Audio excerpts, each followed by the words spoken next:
Leo tumekuletea taarifa ya dharura kabisa kutoka mkoani Kilimanjaro. Ajali iliyomhusisha mbunge wa Moshi mjini maarufu kama Ibrahim, ambaye ameweza kupata ajali akiwa kwenye ziara ya waziri mkuu. Asalamu alaykum ndugu mtazamaji wa chaneli yako pendwa kabisa Dishi Studio TV, mahali ambapo nakufikishia habari kutoka pande zote za dunia, na mimi ni mtangazaji wako pendwa kabisa nikimaanisha Kabona Khan, ambaye anahakikishia unapata taarifa hizo kwa undani zaidi na kwa ukweli na uhakika.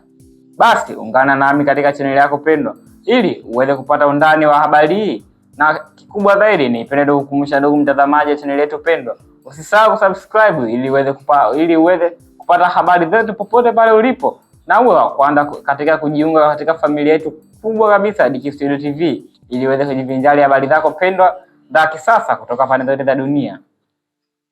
Na hiyo ni undani wa habari hiyo. Mbunge wa jimbo la Moshi mjini nikimaanisha Ibrahim Shayo maarufu kwa jina la Ibrahim amenusurika kifo baada ya kupata ajali ya gari katika eneo la Kilinjiko, wilaya ya Same huko mkoani Kilimanjaro.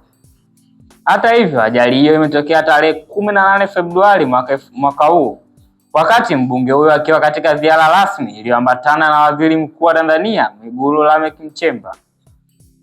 Kwa mujibu wa taarifa za awali, gari lilokuwa likimsafirisha mbunge huyo liliweza kupata ajali ghafla katika eneo hilo la Kilinjiko, barabara inayounganisha maeneo ya Same na mkoa jirani. Hata hivyo, hadi sasa chanzo halisi cha ajali hicho bado hakijathibitishwa rasmi. Aidha, lakini taarifa za awali zinaeleza kuwa hali ya hewa na mwendo wa gari vinaweza kuwa sehemu ya sababu zinazochunguzwa ili kufuatia ajali hiyo. Mbali na mbunge huyo, manusura wengine katika ajali hiyo ni dereva wake pamoja na katibu wake.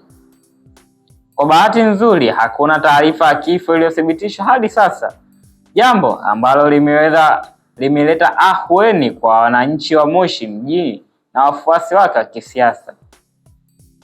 Akizungumza kuhusiana na tukio hilo, kamanda wa polisi mkoa wa Kilimanjaro Simon Maigwa amesema kuwa bado rasmi ya kina kuhusu ajali hiyo.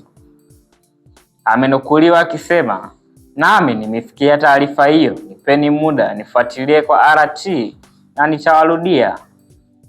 Kauli hiyo ya kamanda huyo inaashiria kuwa uchunguzi bado unaendelea ili kuweza kubaini chanzo halisi cha ajali hiyo pamoja na ukubwa wa madhara yaliyoweza kutokea.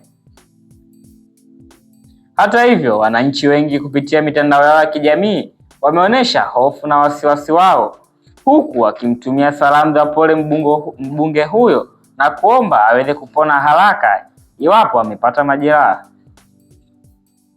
Huku wengine wameeleza kuwa tukio hilo linapaswa kuwa somo kwa viongozi na madereva wote ili kuzingatia usalama barabarani, hasa wanapokuwa kwenye misafara ya viongozi wakuu. Tukio hili linakuja tu wakati ambapo ziara ya waziri mkuu ilikuwa inalenga kukagua na kuzindua miradi mbalimbali ya maendeleo katika mkoa wa Kilimanjaro. Hata hivyo, ajali hiyo imeweza kuzua mjadala mkubwa kuhusu usalama wa misafara ya viongozi pamoja na hali ya barabara katika baadhi ya maeneo ya nchi. Hadi tunakuletea taarifa hii, bado hakuna taarifa rasmi ya kitabibu iliyotolewa kuhusu hali ya afya ya mbunge huyo, lakini taarifa za karibu zinaeleza kuwa hali yake ni ya kuridhisha.